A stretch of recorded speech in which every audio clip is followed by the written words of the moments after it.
Now, Heartland News at 10. An emergency at 20,000 feet ends in Cape Girardeau. Two pilots with quite a story to tell, and we've got home video of the landing you will only see on Heartland News.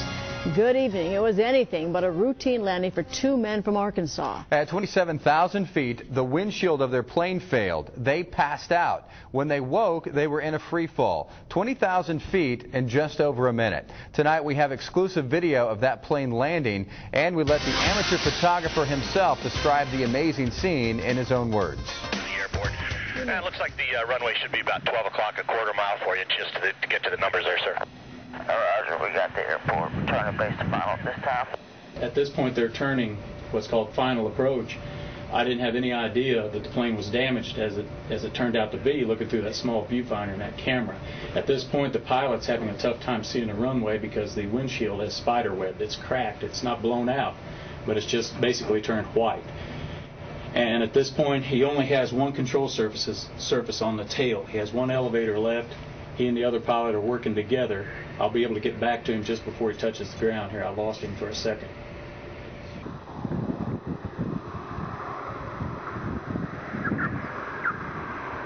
7 Alpha Juliet, turn left at the end of the runway. Taxi to parking, and I think you'll be surprised when you get out and take a look at the airplane.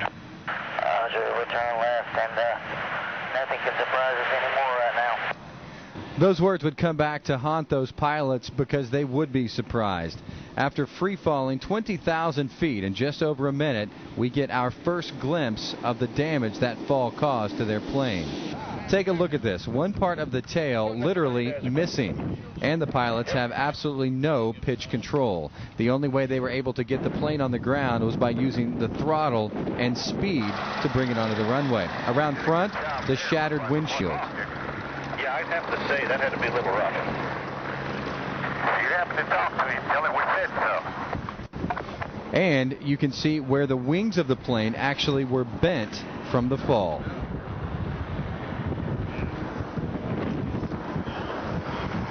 Check out his wing, Brian.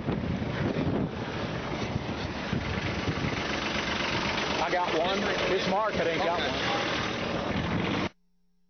Pretty amazing stuff there. Apparently when the windshield cracked, it depressurized the plane, and they passed out. And these are younger guys, we understand, so that may have helped them. They had? I don't know exactly how much experience. They actually rented a car and continued on to Arkansas. But apparently, and I'm not an expert, but they passed out, the plane started falling, and when it got to a lower altitude, they woke up. That they're pretty groggy. You could tell by the way they sounded in the story that they were kind of groggy.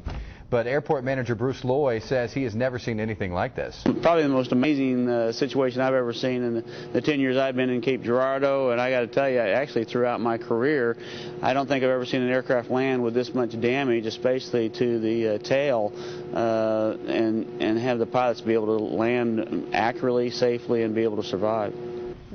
We understand the FAA will be in town tomorrow to conduct an investigation, and the pilots should be here to help out as well. Well, they are so lucky. Just wonder how did that plane land? And so they came to it like 7,000 feet to correct and land? 7,000 feet, and they're, all the instruments are pegged, and, that's pretty crazy. But they held it together. Been able to talk to them, but, they... Maybe when they come back, they were kind of out of it, They probably didn't want to talk to us today anyway. Yeah, probably not. All right. Thank you, Jeff.